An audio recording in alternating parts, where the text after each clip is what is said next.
আজি মংগলদৈত উপস্থিত হয় অসমৰ জনপ্ৰিয় অভিনেতা যতীন বৰা। সদ্য প্ৰয়াত নাট্যকাৰ পৰিচালক হেমন্ত দত্তৰ মংগলদৈস্থিত নিজ বাসগৃহত উপস্থিত হয় অভিনেতাগৰাকীৰ লগতে তেখেতৰ সহধৰ্মিনী।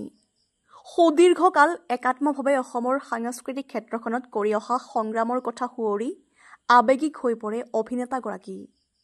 হিয়া দিয়া নিয়াৰ পৰা আৰম্ভ কৰি নাট্য জগতলৈ প্ৰয়াত হেমন্ত দত্তৰ অৱদানক শ্ৰদ্ধাৰে সুঁৱৰি অভিনেতাগৰাকীয়ে। মংগলদৈৰ পৰা মীৰ চাহিল ইৰফানৰ ৰিপৰ্ট এন লাইভ। হেমন্ত দাৰ লগত মোৰ এটা দীৰ্ঘদিনীয়া সম্পৰ্ক আছিল, য'ত হিয়া দিয়া নিয়া ছবিখনৰ গীতৰ পৰা আৰম্ভ কৰি মই তেওঁক কোহিনুৰ থিয়েটাৰত খুব ভালকৈ পাইছোঁ।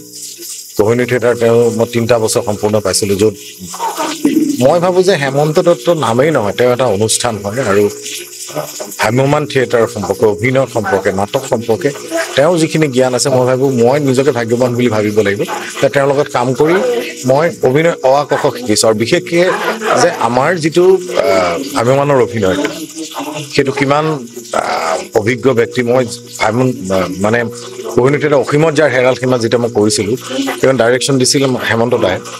চ' মই দুটা কেৰেক্টাৰ ডিফাৰেঞ্চটো কেনেকৈ ধৰণে ষ্টেজত কৰিব লাগে। আমাৰ ছবি হ'লে বাৰু ঠিক আছে, এনেকুৱা ধৰণৰ টেকনিক এইটো এবাৰ ভুল হ'ল বা এনেকুৱা ধৰণৰ কৰিব পাৰি, এংগল চেঞ্জ বা কিবা। কিন্তু নাটকৰ ক্ষেত্ৰত মই ভাবোঁ ইমান তেওঁ জ্ঞানৰ ভঁৰাল আছে আৰু মই ভাগ্যৱান বুলি ভাবোঁ। মই তাকে মোক কৈছোঁ যে মোৰ ছবিৰ অধিনায়কখনতো তেওঁ দুটা গান তেওঁ লিখিছিল। আৰু মোৰ 3 বছৰত মই ভাবোঁ কোহিনুৰ থিয়েটাৰত তেওঁক লগ পোৱা সময়খিনি মোৰ কাৰণে এখন পাঠশালা নিচিনা আছিল। আৰু মই আজি এইটো সময়ত তেওঁ মিছ কৰিছোঁ, তেওঁ ঘৰত আহিছোঁ আৰু খুব প্ৰয়োজন আছিল। এতিয়া মই জিওক কৈছোঁ, তেওঁৰো দায়িত্ব আছে যে তেওঁৰ যিখিনি নাটক আছে সেইখিনি নতুন জেনেৰেশ্যনক আৰু দেখুৱাওক। বহুত বিখ্যাত নাটক আছে যিবিলাক হয়তো এতিয়াৰ জেনেৰেশ্যনৰ ল'ৰা ছোৱালীবিলাকে চোৱা নাই বা পঢ়িব পোৱা নাই, সেইখিনি যাতে নতুন জেনেৰেশ্যনৰ মানুহখিনিৰ মাজত লৈ যাব পাৰি, তাৰ কাৰণে সকলোৱে চিন্তা চৰ্চা কৰিব লাগে। মই পৰিচালকক লগ পাইছোঁ ভ্ৰাম্যমান থিয়েটাৰত।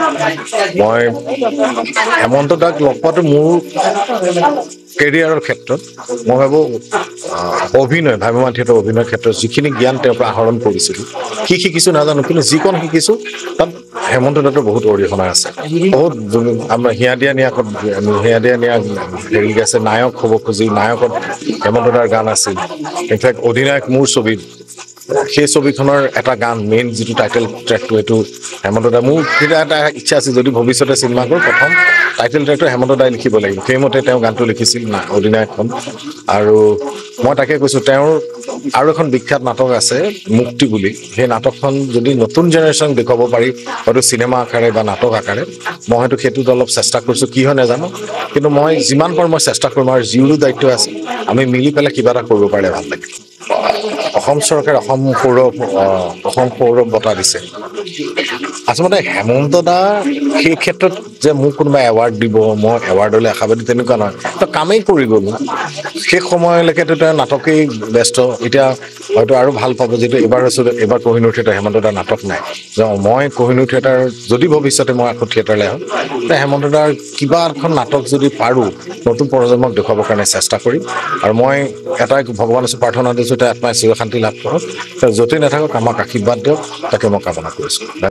যিকোনো খবৰ আৰু বিজ্ঞাপনৰ বাবে যোগাযোগ কৰক 7896121996, লগতে 7002537271 আৰু 9854011916।